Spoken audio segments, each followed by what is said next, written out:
Well, the Shadow Assistant Treasurer Dr Andrew Leigh today laid out a plan to increase foreign investment into Australia as he delivered the Economic Society of Victoria's biennial Stan Kelly lecture. Andrew Leigh joins us now from Melbourne. Andrew, many thanks for your time as always. Before we get to foreign investment, I want to go to Scott Morrison, who's in the Hunter Valley. We've just heard him only just in the last few minutes criticising Labor for not putting in a tax cap of 23.9% as the government has, saying that effectively, if you did not have a tax cap, this would mean Labor would continue to tax at higher levels and therefore hang on to more of the people's money. How do you respond to that?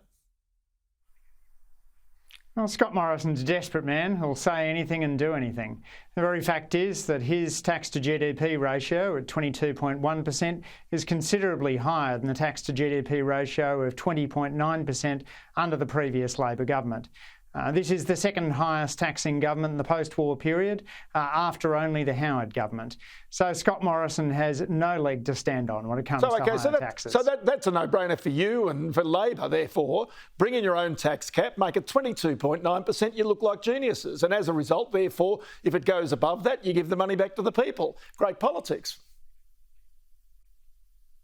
Well, the challenge is if you want to get tough on multinationals, which is a core part of our plan, where we've said, Ross, that we believe that Australia's lagging behind other countries and taking action on multinational tax dodging.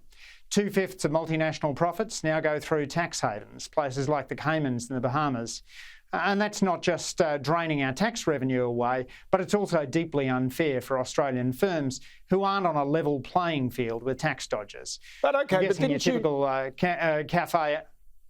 I was going to say, but didn't you give the lecture today about trying to attract more multinationals into Australia, foreign investment into Australia? But of course, if our tax rates are much, much higher than overseas, that gives them the temptation to try and tax their earnings elsewhere, to transfer pricing, all that type of thing, which, again, we should be cracking down on. I agree entirely with you about that. But what I'm trying to get to here is surely what you want is you want to, at one stage, try and attract more of that there. That's what your whole speech today was about. Well, Ross, we're an attractive destination for foreign capital, as we should be. But we're not going to be attracting foreign capital by becoming the next Cayman Islands or Bahamas. We need to attract foreign capital because Australia is a great place to do business. And frankly, right now, we've got business investment the worst it's been since the early 90s. That's not me saying that. That's the Business Council of Australia belling the cat on the problem that we've got with business investment. Okay, more does that business also mean boost wages?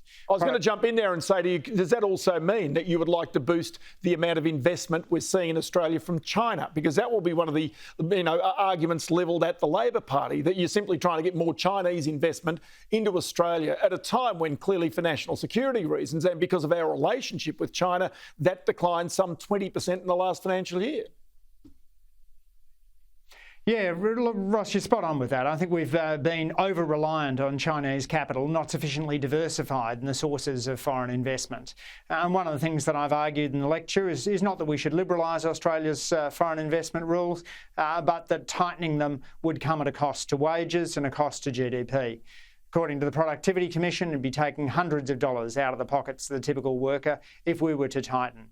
But I don't think we should liberalise. I'm just making the simple point that Australia's history is one of drawing significant foreign investment in, and that Australian workers have been the chief beneficiaries of that because it raises the capital-labour ratio, and that means you've got greater potential to increase the productivity of Australian workers.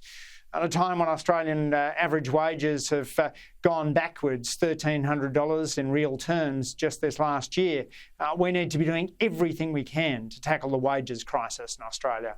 Okay, but that's a few other things that government can actually help with. Lower energy prices because we are not competitive with the world on energy prices. Wages that are consistent with the rest of the world because our wages are not competitive with many other parts of the world. Also, red tape, which is terrible, which means planning approvals take years, not months to actually go through. Is Labor going to address these things? These are big fundamental productivity changes for Australia. We will certainly address power prices, Ross. Our Powering Australia plan will drive down the cost of power for households by $275 by 2025, and it'll reduce the cost of power for Australian businesses. We get more renewables into the grid, there's zero marginal cost, and that means cheaper power for Australian businesses. Our free TAFE program makes sure businesses have access to a better skilled workforce, and tens of thousands of additional university places also boost productivity. Productivity's been going backwards on this government's watch, and that's just not good enough. Productivity, as you well know, is one of the core sources of wage growth in the long term. So while we've got to crack down on the inappropriate use of labour hire and temporary contracts in the public service and put job security into the Fair Work Act as an explicit requirement, we've also got to do something about Australia's productivity crisis. And that'll be a huge priority for Anthony Albanese, Jim Chalmers and the Labor team.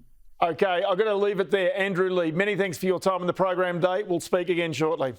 Thank you, Ross.